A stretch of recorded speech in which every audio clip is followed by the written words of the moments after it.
को पखाने का मसला है, मोशन का मसला है, अगर आप कोई थोड़ी सी खुराक भी खाते हैं तो फौरी वॉशरूम की तरफ चले जाते हैं, आपको मोशन नहीं आपके कम हो रहे, आपको बार बार दिन में 5 से 6 दफ़ा मोशन, पतले किस्म के मोशन आते हैं, किस चीज़ की अलामत है, किस मर्ज़ की तरफ जाती है, इसकी एहतियाती तदाबीर क्या है, और इसका एक पावरफुल सा छोटा सा घरेलू कमाल का नुस्खा आपको दूंगा।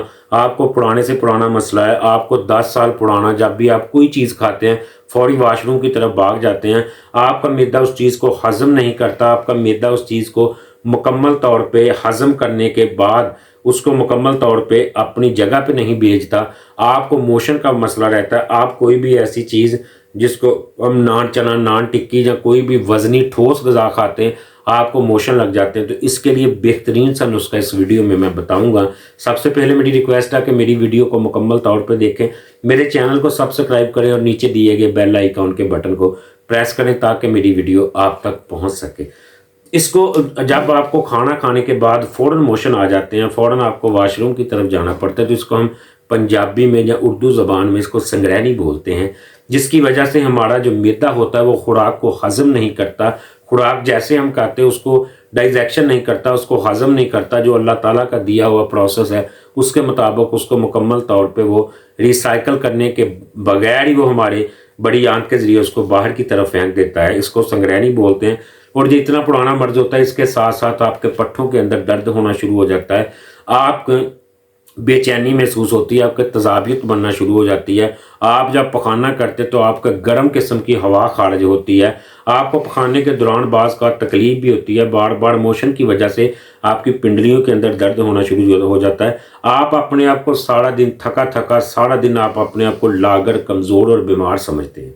तो इसकी बहुत बड़ी वजह ये होती है कि हमारा जो डाइजेक्शन सिस्टम मुकम्मल तौर पे तबाह हो जाता है। हम बसियारखोरी करते हैं, मुर्गन ग़िज़ाओं का इस्तेमाल करते हैं, फास्ट फूड का इस्तेमाल करते हैं, जिसकी वजह से हमारे मैदे के अंदर जो झिल्लियाँ होती हैं, जो परतें होती हैं, वो डैमेज हो जाती है, वो हमारे खाने को अच्छी तरह से वो डिज़ोल्व नहीं करती, हल नहीं करती।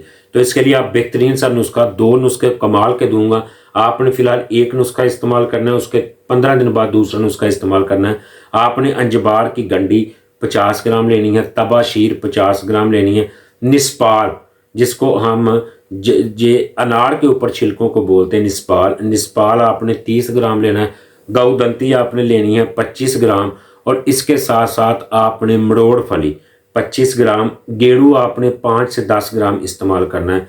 इन सारी चीज़ों को आप एक फक्की की सूरत में तैयार कर लें। जो पिंक कलर की एक फक्की तैयार हो जाएगी, आपने इसका आधा चम्मच सुबह नाश्ते के बाद और आधा चम्मच रात खाने के बाद 2 टाइम लस्सी के साथ इस्तेमाल करना।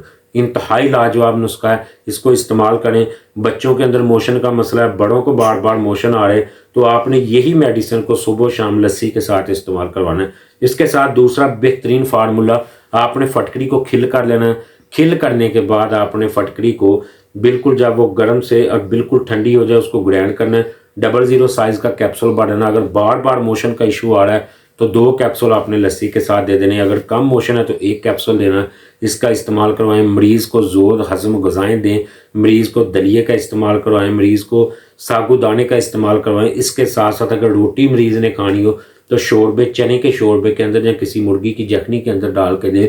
बिल्कुल ठोस ग़िज़ाएँ बंद कर दें, नान बंद कर दें, पराठा, अंडा, पकौड़ा, समोसा, इन चीज़ों का इस्तेमाल बिल्कुल तर्क कर दें। मेरे इस नुस्खे पे अमल करें, इंशाल्लाह आपको 100% रिजल्ट मिलेगा। दुआओं में याद रखें। अस्सलाम वालेकुम व रहमतुल्लाहि व बरकातहू।